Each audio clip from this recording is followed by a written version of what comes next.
అందరూ కూడా నమస్కారం.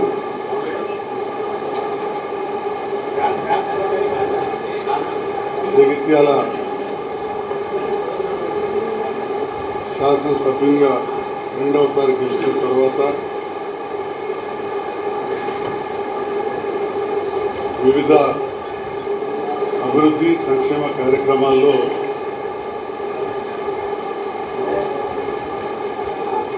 పాల్గొంటున్న సందర్భంలో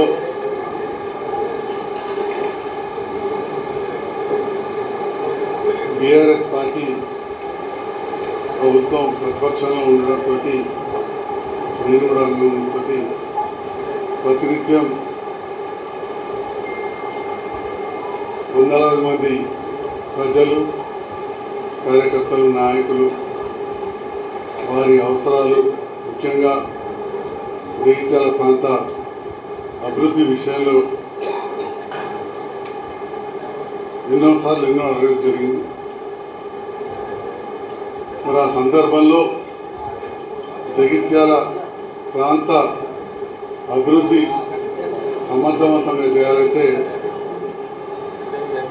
గౌరవ ముఖ్యమంత్రి రేవంత్ రెడ్డి గారితో కలిసి పనిచేస్తేనే సాధ్యమవుతుందని అనిపించింది. ప్రజాస్వామ్యంలో అందరూ తెలుసు, ఇంత అధికార పార్టీకి అవకాశాలు ఎక్కువ ఉంటాయి.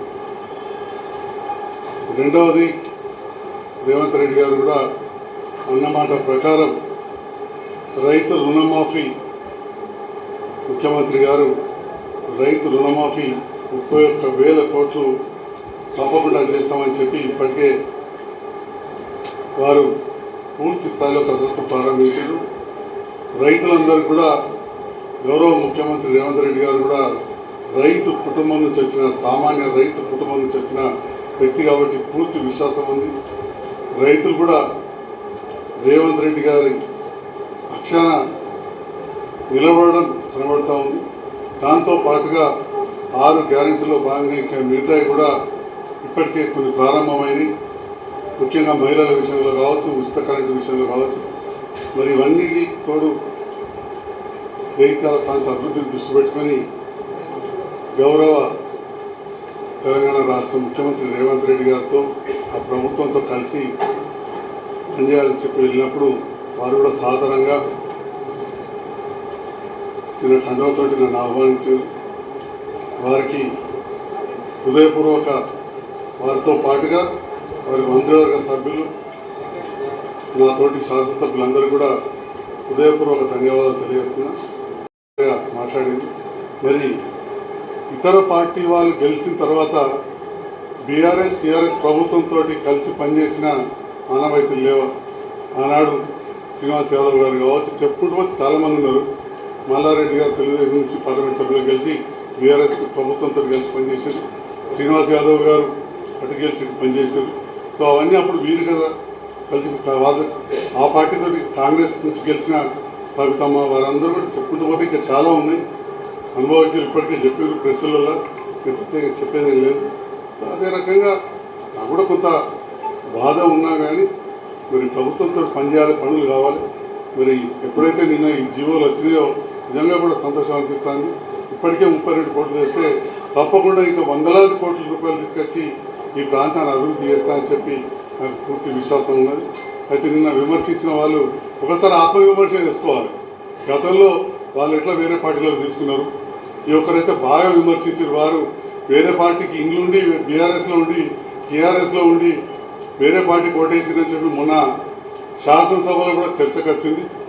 ఇక మా కొరుట్ల శాసనసభ్యుడు ఇక వారికి దగ్గర కుటుంబ సభ్యుడే నన్ను బాగా అన్నాడట. ముందుగా ఇంటి సంగతి ఒకసారి ప్రజలందరికీ క్షమాపణ చెప్పమని చెప్పి నేను కోరుతా ఉన్నా. నన్ను అంటే అన్నాడు, వయసులో చిన్నవాడైనా పెద్ద పెద్ద మాటలు మాట్లాడాడు. అట్లా మాట్లాడాలంటే నాకు కూడా పోయి మెట్టిపల్లిలో మాట్లాడచ్చు. తనకి ఇక్కడ వచ్చి అంత చూస్తానంటే ఇంతకంటే ఎక్కువ పరిచయాలు నాకు మెట్టిపల్లి ఉన్నాయి. అవన్నీ కాదు, రాజకీయాలు ఉన్నప్పుడు కొంత హుందాతనం ఉండాలి.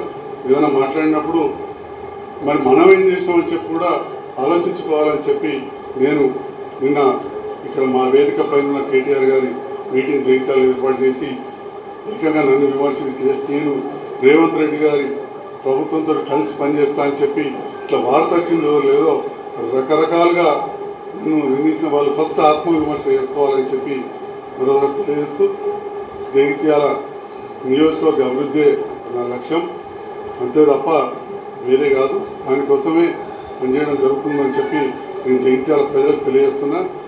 వేరేది కొందరు ఆర్థిక విషయంలో మాట్లాడినారు, అక్కడ ఇక్కడ గ్రూపులలో నేను మరి మాట్లాడిందో లేదు తెలియదు.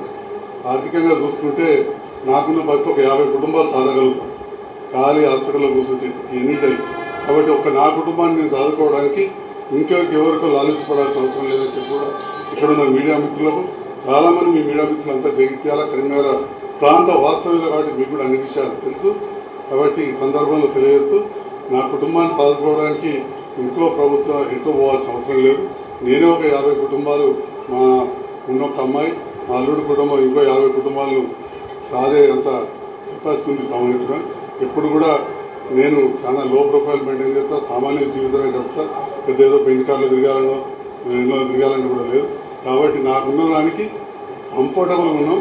ఇప్పుడు ప్రత్యేకంగా నేను రేవంత్ రెడ్డి గారిని కలవడం, పొంగులేటి శ్రీనివాసరెడ్డి గారు కావచ్చు, మాజీ మంత్రివర్యులు, చాలా చాలా సీనియర్ నాయకులు, మాజీ ఆరోగ్య శాఖ ఇరిగేషన్ మంత్రి సురేష్ రెడ్డి గారు, ప్రభుత్వ సలహాదారు నేను నరేందర్ రెడ్డి గారు, వీరందరితో కూడా చర్చించి చూడడం జరిగింది. నేను చాలామంది మంత్రులు కూడా కలిసాం, ప్రభాకర్ గారిని, శ్రీధర్బాబు గారిని, షబీర్ అలీ గారిని, ఉప ముఖ్యమంత్రి గారిని, ఇంకా కూడా మిగతా మంత్రులను కూడా తప్పకుండా కలుస్తాం. కొండ సురేఖ గారిని కూడా కలిసి అందరు సహకారం ఇవ్వడం, చాలామందిని అందరిని కలిసి రేపు తప్పకుండా ఈ ప్రాంత అభివృద్ధి ధ్యేయంగా నేను పనిచేస్తా అని చెప్పి కూడా తెలియజేస్తుంది. Thank you one and all.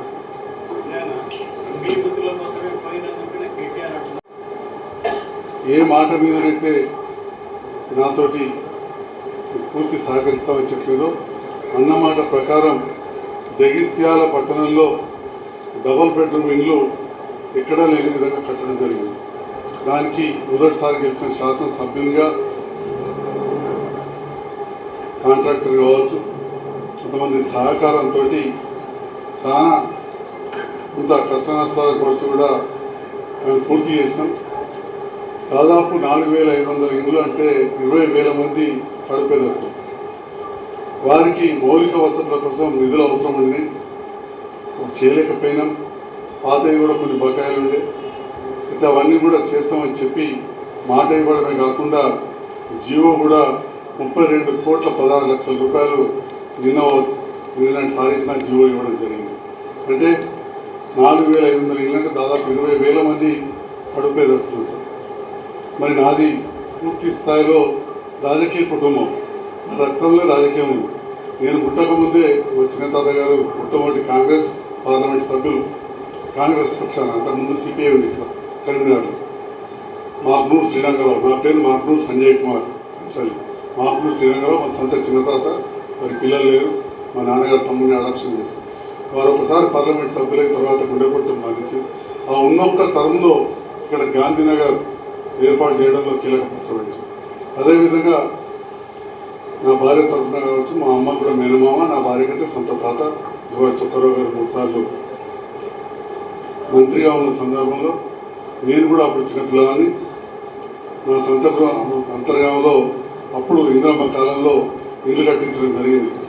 మా అమ్మడి కుటుంబం స్థలం ఇవ్వడం, అక్కడ బీద వాళ్ళకి ఇల్లు కట్టించడం, అట్లా ఈ రకంగా ఆ కాంగ్రెస్ పార్టీతో కూడా ఆ ప్రభుత్వాలతోటి చిన్నప్పటి నుంచి కూడా అనుబంధం ఉంది.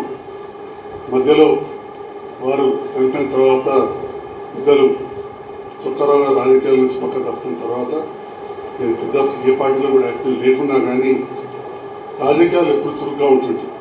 మెట్పల్లి శాసనసభ్యునిగా ఉన్న కీర్తిశేషులు వెంకటరామ రెడ్డి గారు నాకు చిన్నప్పటి నుంచి కూడా క్లాస్మేట్, డిగ్రీలో ఫ్రెండ్, చిన్నప్పటి నుంచి కూడా మంచి మిత్రుడు, డిగ్రీలో క్లాస్మేట్. వాళ్ళు పోటీ చేస్తే అవుట్రైట్గా సపోర్ట్ చేసిన చాలామందికి తెలుసు మెట్పల్లిలో. ఎందుకంటే మెట్పల్లి నియోజకవర్గంలో నేను అక్కడ ప్రాక్టీస్ చేసేవాడిని డాక్టర్గా. మరీ ముఖ్యంగా అది నా స్వగ్రామం పక్క గ్రామం నుంచే స్టార్ట్ అవుతుంది, అంతర్గామ పక్క నుంచే కొండాపూర్ నుంచే స్టార్ట్ అవుతుంది. కాబట్టి మా స్వగ్రామం నుంచి ఉన్న రైతులు కావచ్చు, వివిధ వర్గాల అందరూ తీసుకొని ఈ ప్రాంతం అంతా కూడా పర్యటించడం. మెట్పల్లిలో కూడా అంతకుముందు చొక్కరావు గారు మనోహర్గా పేరుండడంతో ఎంతోమంది రాజకీయ నాయకులతో సంబంధం ఉంది. రాజకీయాలకు అతీతంగా కూడా బీజేపీ కూడా ఇంకా సభ్యత లేదు కానీ సపోర్ట్ చేశాం. తర్వాత మిత్రులు ఎల్లన్న గారు అప్పుడు తెలుగుదేశం పార్టీ అధికారంలో ఉండే, అంటే అధికార పార్టీని అధికారానికి పోలే, ప్రతిపక్షాలు ఉండే బీజేపీకి కూడా మా మిత్రులు సపోర్ట్ చేశారు. అట్లనే కాంగ్రెస్ పార్టీ అధికారంలోకి వచ్చింది. మిత్రులు రమణన్న గారితో ఫ్రెండ్షిప్ ఉంటుండే. అధికార పార్టీ మరి అప్పుడు కాంగ్రెస్ పార్టీ అధికార పార్టీ అని చెప్పే పోకుండా మిత్రులతో ఉన్నాం. వారు కూడా గెలిచిండ్రు, వారు కూడా ఇక్కడ కొన్ని సేవలు అందించారు. తర్వాత 14లో కవితమ్మ గారు నన్ను ప్రోత్సహించి రాజకీయాలకు తీసుకొచ్చారు. నేను వచ్చిన సందర్భంలో అసలు కౌన్సిలర్లు లేరు, అభ్యర్థులు ఇక్కడ ఎంపీటీసీలు లేరు. ఆ విషయం మీ పాత్రికేయులు అందరూ తెలుసు. ఈ జిల్లా మొత్తంలో అసలు ఒక్క మండలం కూడా గెలవని పరిస్థితి, అత్యంత తక్కువ కౌన్సిలర్లు గెలిచిన పరిస్థితి ఎక్కడ ఉండంటే 2014లో జగిత్యాల. వాళ్ళంతా నామినేషన్స్ అయిపోయిన తర్వాత ఎలక్షన్స్ జరిగే టైంలో నేను బీఆర్ఎస్ పార్టీలో కలిసి పోటీ చేసి చాలా తక్కువ ఓటుతో ఓడిపోయాను, చాలా తక్కువ. తర్వాత ఓడిపోయినా కానీ వెనుదిరిగి చూడకుండా ఏ మాట కామాట 100 సార్లు చెప్పిన ఈనాడు కూడా చెప్తా ఉన్నా. కవితమ్మ గారి ప్రోత్సాహంతో పార్టీని బలోపేతం చేసినాం, పూర్తి స్థాయిలో మంచి విజయాన్ని సాధించినాం. ఆ విజయాన్ని సాధించినాక కరోనా వచ్చి కొంత ఇబ్బందులని కవితమ్మ గారు కూడా ఓడిపోయి ఉన్నారు. సో 2 రకాల ఇబ్బందులు, అటు కవితమ్మ గారు ఓడిపోయే ఇబ్బంది, నాకు ఆ పార్టీలో పెద్ద అనుకున్నంత పరిచయాలు లేకుండే. ఎందుకంటే రాగానే ఎలక్షన్ రాగానే ఓడిపోయినాం. నేను జగిత్యాలనే వైద్య వృత్తిలో వండుకుంటూ కవితమ్మ గారి సహకారంతో కొన్ని పనులు చేసినాం, ముఖ్యమంత్రి గారి సహకారంతో. తర్వాత కరోనా వచ్చింది, అటు కవితమ్మ గారు ఓడిపోవడం, ఇటు కరోనా రావడం. దాదాపు 2.5 సంవత్సరాలు ఆ రకంగా పోయిన తర్వాత మళ్ళీ ఆ పాత పథకాలు ఏవైతే ఉండినో అప్పుడు ప్రారంభించినామో కాంట్రాక్టర్లు అందరూ వదిలేసి వెళ్ళిపోయిన డబుల్ బెడ్రూమ్ 2018లో కేటీఆర్ గారి ద్వారా ఇక్కడ శంకుస్థాపన చేసాం. అప్పుడు నేను ఎమ్మెల్యే కూడా కాదు, కవితమ్మ గారు పార్లమెంట్ సభ్యులు.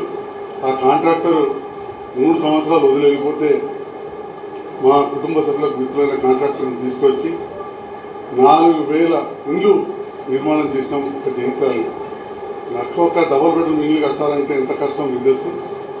ఎన్నో నియోజకవర్గాల్లో 200-300 కూడా కట్టలేకపోయిన పరిస్థితులు ఉన్నాయి.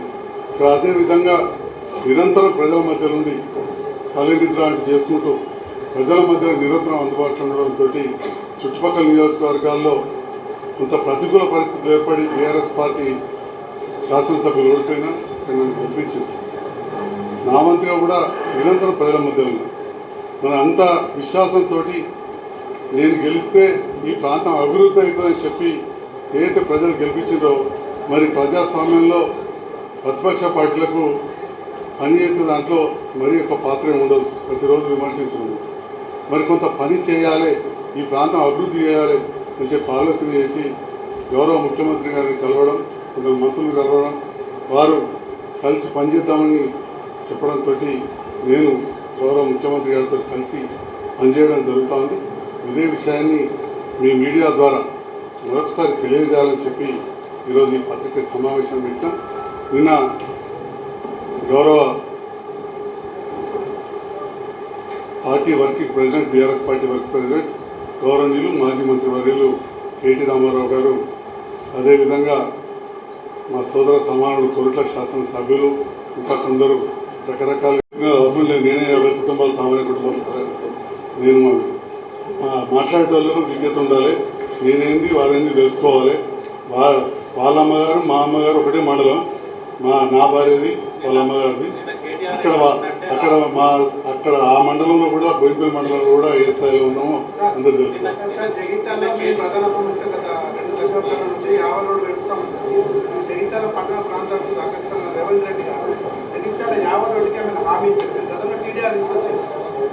గతంలో కూడా ప్రయత్నం చేసాం, అది సాధ్యం కాలేదు. ఒక్క యావర్ రోడ్డే కాదు, జగిత్యాల నియోజకవర్గ సమగ్ర అభివృద్ధి కోసం నాకు సహకరిస్తానని చెప్పి మాటిచ్చారు.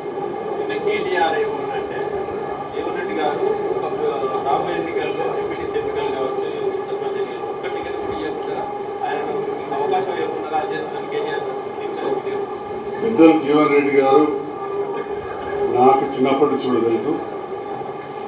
వారు కూడా తెలుగుదేశం నుంచి కాంగ్రెస్ పార్టీలోకి వచ్చారు. వచ్చినప్పుడు వారికంటే చాలా సీనియర్ నాయకులు నా దగ్గర బంధువు.